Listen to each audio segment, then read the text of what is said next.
Hi, everybody. I'm Brian Professor B. Davis. Welcome to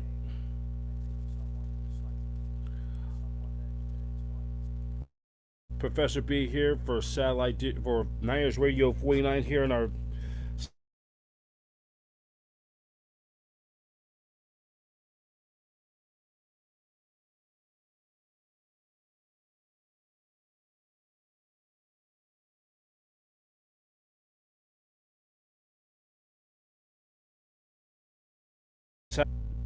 as the 49ers are already in New Orleans. I bet they're going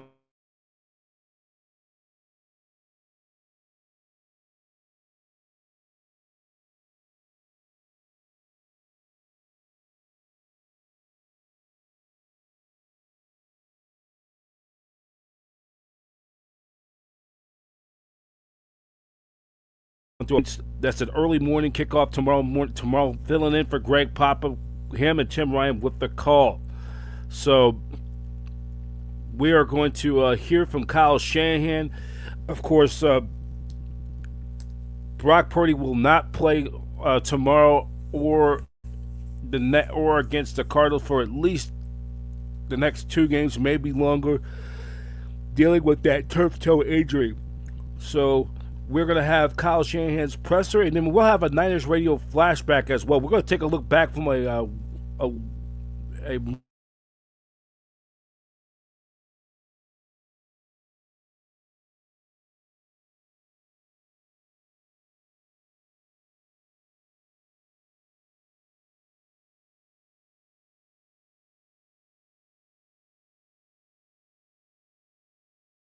mid first place in the NFC West. Running on the side. Did he progress throughout the course of the week? Yeah, he was out there today. Got to practice with us, so it was good. Yeah. Hold on. Trent, he got limited practice time. No, he was out there for everything. That says limit. So All right, we apologize for that. We're going to show you the presser right now. It's Kyle Shanahan from yesterday, right before in their final preparation, and we will hear it from Kyle Shanahan right now.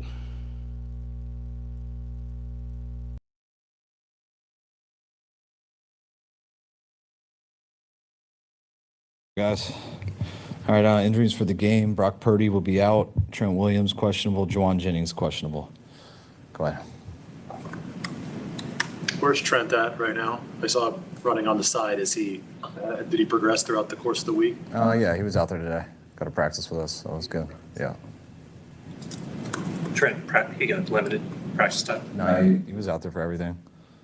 That says limited, but I mean, we went half speed, so he was able to get through it. So are you confident that both the questionable guys will be available? Questionable. Does playing surface factor into Trent's at all? No. And what is the plan at quarterback to bring Adrian Martinez up on Saturday? Yes. How do how much can he do? How comfortable are you with him if he had to come into the game? I mean, he's been good these 2 weeks learning both these game plans. This week he got the most reps that he's got, at least with the scout team. We work on everything with him after practice, but we'd have to see him in the game. I'm comfortable with him going and executing. I really liked him here these first 2 weeks. If it comes to that, we'll be ready to go, though. You feel like you have to modify the game plan at all? You got to change a little bit if he'd have to go in. I mean, he's prepared for it all, but I'll have an idea of the stuff he likes more than others.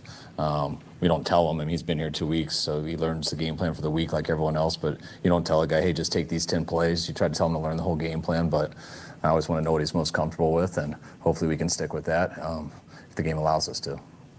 In your mind, is Ricky at a point where he can have the same kind of impact no matter who's at quarterback, whether it's Brock or not? Ricky's our starting receiver, so when Ricky's going to win his routes and do his thing, and hopefully the plays and the protection and the coverages take him there. But how a receiver plays and stuff, I don't think really depends on the quarterback. Some quarterbacks have an easier time getting the plays to the right spots and things like that. But Ricky's in a good spot with whoever's playing.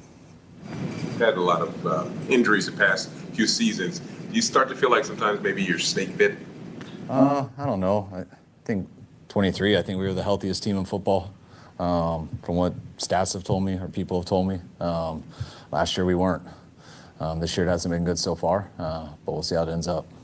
Pinheiro was taking punt snaps. Was that just an emergency thing, or is there something wrong with Morstead? I didn't notice. You got a good eye, so I'll have to ask when I go in. Joe for the snapper. Coach, how would you assess Mac's week of practice and his preparation for this week heading into It's Sunday? been awesome. He's the same this week as he's been all camp. Our team really believes in him. Our team really enjoys him, and he did a hell of a job this week in practice. Teammates have spoken to Mac's humor, that part of his personality. How would you describe him, his personality? I think Mac's really cool. I think he is funny. I think he's himself. My wife said he must be real funny and have a sense of humor because she saw his suit that he wore last week to the game. I said, I don't think he's trying to be funny. He's just got swag, so it's just him. But no, Max himself makes guys laugh. He's got a lot of energy, and I think our guys have really enjoyed him so far. You think that helps with cohesion? What's that? Do you think that helps with team cohesion, helping getting him, kind of? I mean, guys play hard for guys that they like. That's for sure. And cohesion's great, but it all comes down with guys in the long run just how you play too. Guys definitely enjoy playing for a guy that they like more. Kendrick Bourne picked up the playbook in his second go-around this week. I mean, it's been a challenge with him just getting here, like it would be for anybody who's new. Him Monday compared to today, he's getting there, and he's got another day and a half to get there, and I think he'll be good on Sunday. It's an interesting case study. His last year in 2020. How much have things changed since then for him? I think a good amount. I mean, the basis of your style of how our verbiage works and stuff is the same, but just words and everything that we've added, different types of motions, everything, and it's expanded a lot in the last 5 years, like everyone does. And regardless, when you go into another offense for that long, it still takes a lot of time for it to come back. How good do you feel about Spencer Burford's progress as a left tackle if he would be needed in this I feel game? good. I think Spence has done a hell of a job for us, whether it's at guard or tackle, making that change full. He's always been an emergency tackle since he's been here, but getting all the reps there throughout OTAs and training camp. I think he's gotten better at it each day, and I think he's made to play that position. He can really play all of them, and if he's got to go, he'll be ready. Did you guys want to sign Mike White this week, but just couldn't because of? Yeah, we definitely had to be prepared for it. You'd love to have some more guys up. You'd love to have 3 guys on the roster so you could have an emergency guy like that. But we couldn't do that just with our 53 and stuff. So we're just doing our due diligence and making sure people are ready. He's got some history with people in our building and some similar offenses, and he was out there and available. I have a what-if question for you. Before the draft, was there a scenario in your mind where the Saints take Michael Williams and you guys end up with Kelvin Banks? I don't like to get into who we would have taken, but we definitely liked him a lot. And he was an awesome Longhorn, so got a soft spot for that. And but it's it could have gone any way, but he was definitely a guy that we liked a lot. You guys good? All right. Thank you.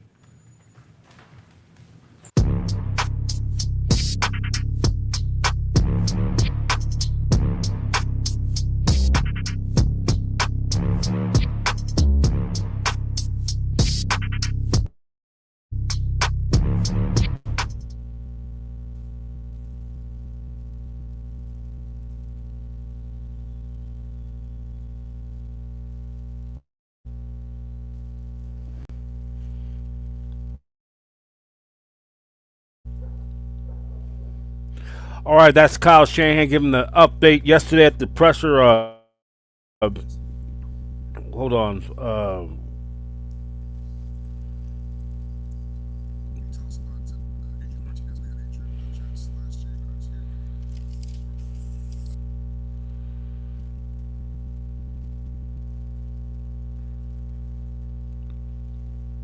Here we go. Sorry about that. So, Kyle Shanahan giving an update. So, Mac Jones will be starting this Sunday against the New Orleans Saints. 10 a.m. is the kickoff time. Catch it on Fox. And then we'll have our Niners Radio or 49ers Live post-game show immediately following the contest. We will we'll give you the post-game recap, and we'll have it on right after the Niners Saints game, and then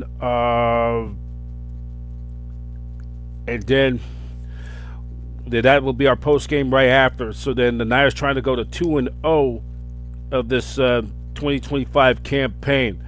And then 1 week from tomorrow, 49ers take on the Arizona Cardinals to start off the kickoff of their new year of their home opener at the Mecca at Levi Stadium. And we'll have the season premiere of 49ers Tailgate, which is hosted by yours truly as well, will air next week sometime after the Niners-Cardinals game.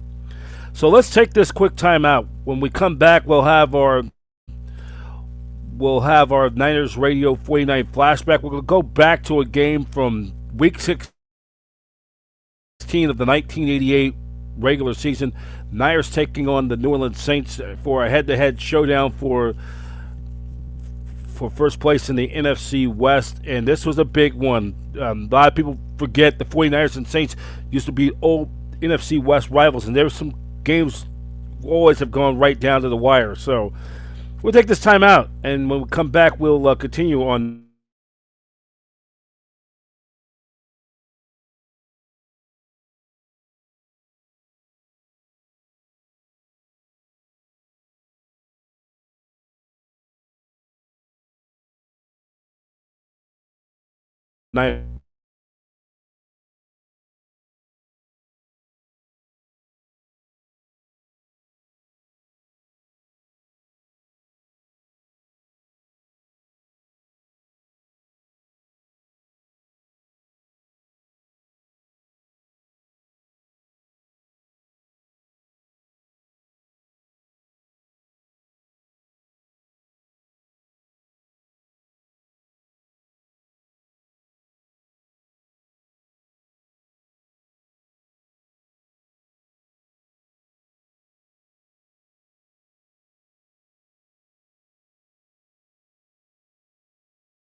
Just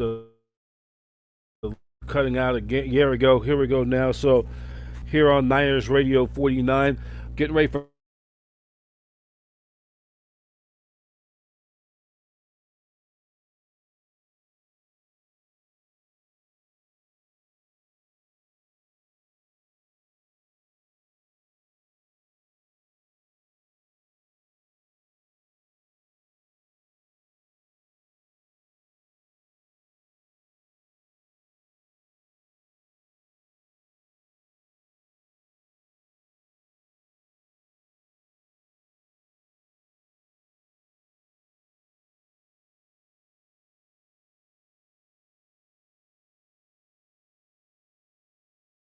9, preceded by the Fox pregame show. They've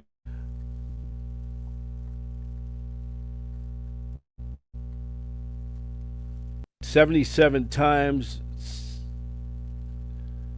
79 times in 79 meetings. So this is going to be the 80th time that these two teams will hook up. This series goes way back to 1967.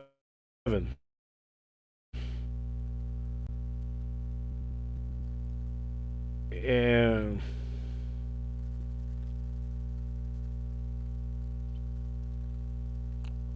the last time these two teams met was back 3 years ago. The Niners shut out the Saints 13-0 at Levi Stadium. And taking a look at that game, and taking a look in that game, I'm going to just, this was back on, this first time in 3 years on November 27th, 2022. Niners end up beating the New Orleans Saints by a score of 13-0. They pitched a shutout. Not a lot of offense on that day. I want to take a look at some of the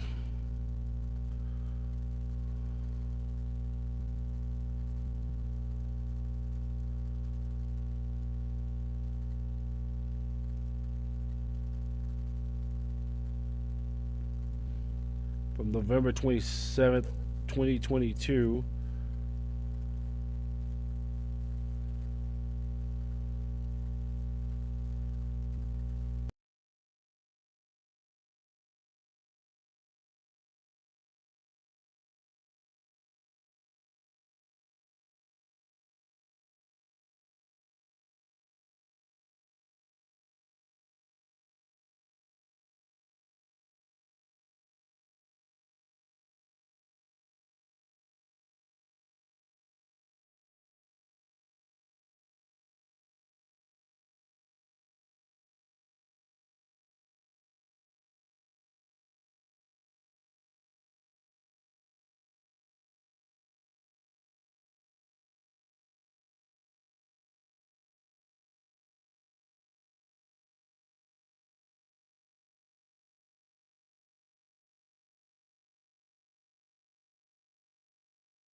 All right, so we're getting ready to show you that highlight from December 11th, 1988, the Niners playing the Saints. This was a showdown for first place in the NFC West. The Niners starting to play some of their best football of the year. This time of the year, in December, this was a game that kind of during the stretch where the Niners were getting to make their run towards the third Super Bowl of the 1980s. So we're going to show you in our Niners radio flashback, which begins right now.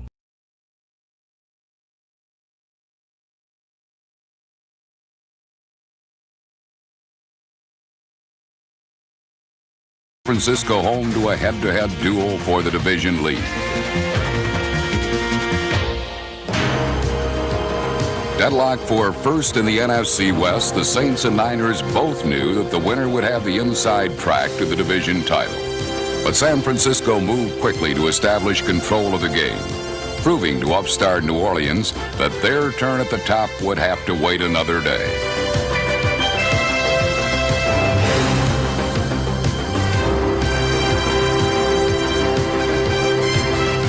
San Francisco sent the Saints packing in impressive fashion while wrapping up an unequaled sixth straight trip to the playoffs in the 1980s.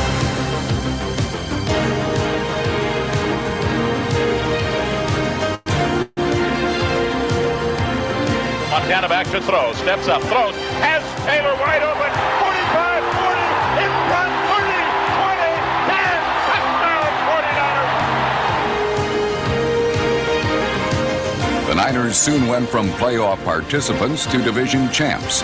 Earlier action the following week helped wrap up San Francisco's third division title in a row and fifth in 6 years.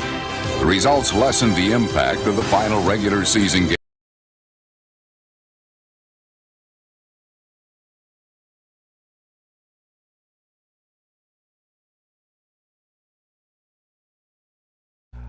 Yep, the Niners would go on to win that game 30-17. It was a big win for the Niners because that put them in the driver's seat and pretty much all intents and purposes winning their sixth NFC West title in the past, their sixth NFC West title in the past 8 years, and their seventh playoff berth since 1981.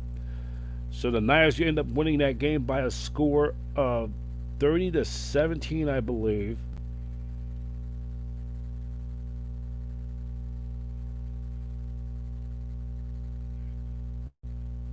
So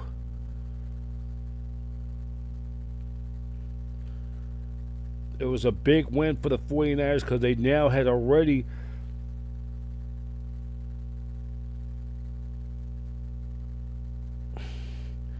the Niners with that victory improved their record to 10-5 after a mid-season slump. The Niners now playing some of their best football of the year, and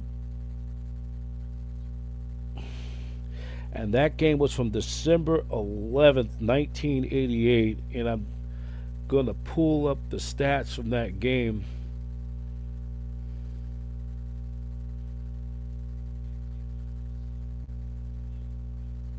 And we're going to pull this up.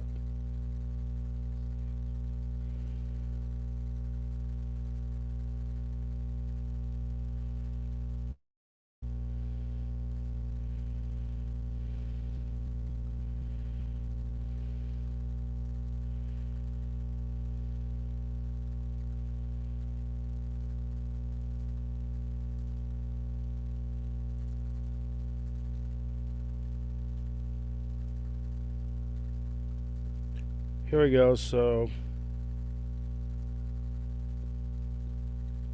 Niners were going to win 30-17. It was a big victory game. In that game, Montana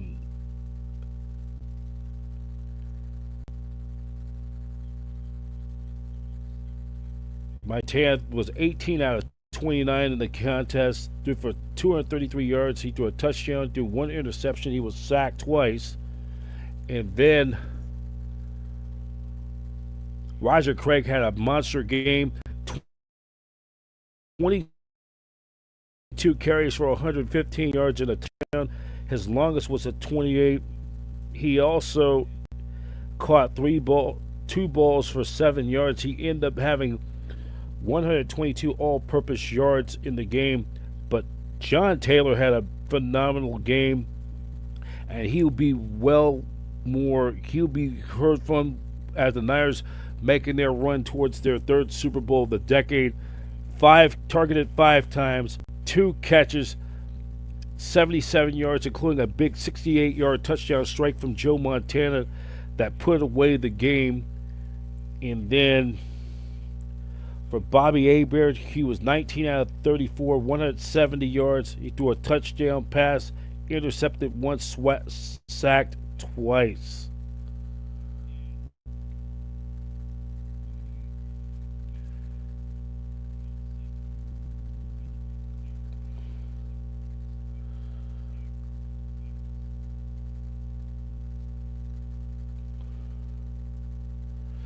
So that meant with the victory, the 49ers now go to 10-5. The Saints fall to 9-5 or 9-6, and the Niners were in the driver's seat to win the NFC West. A week later, they would win the NFC West. In fact, they would finish in a 3-way tie with the Saints and the Rams for the top spot. But the Niners, I think, the Niners win all the tiebreakers. The Saints would not 1988, missing out by just one game, but the Niners win the division based on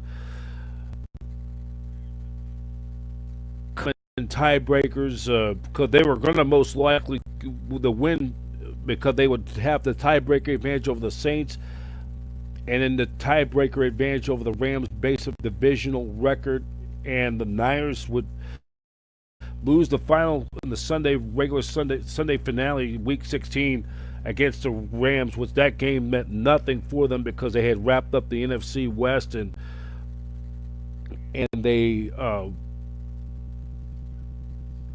would lose to the Rams, who needed to win that game to clinch a wild card spot because early in the day, the New York Giants, who had control of their own destiny, who lost to the New York Jets at the Meadowlands.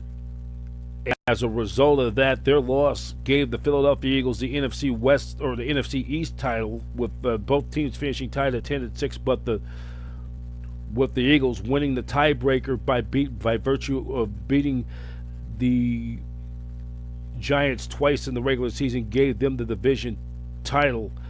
And then the New York Giants only hope they could get into the playoffs with the Rams losing to the 49ers, and the Rams end up beating the Niners to split their season series to get the final wild card spot, while the New York Giants were headed home for the holidays.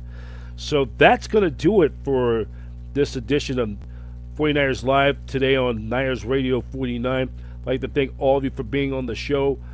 We, that great segment we had with Kyle Shanahan's pregame presser, video courtesy, of course, by 49ers.com, 49ers Studios, and that clip by the NFL Films. So it was great. You guys enjoyed it today, and we will talk to you tomorrow right after 49ers on the Postgame Show on Niners Radio 49, 49ers Live Postgame Show immediately following the Niners and Saints game. I believe we're going to be down at the Keysar Pub for our Postgame Show tomorrow right after the game. Thank you for joining us this afternoon. Hope you enjoyed a pleasant day for all Niner fans. And a reminder, 1 week from tomorrow, 49ers home opener. They'll take on the Arizona Cardinals. They're back in divisional play. They'll take on the Cardinals next Sunday, 1 week from tomorrow. You get your tickets at Ticketmaster.com, your official ticket provider for your San Francisco 49ers. That's it for now. Professor B, check it out. And thank you for watching another edition of 49ers Live on Niners Radio 49.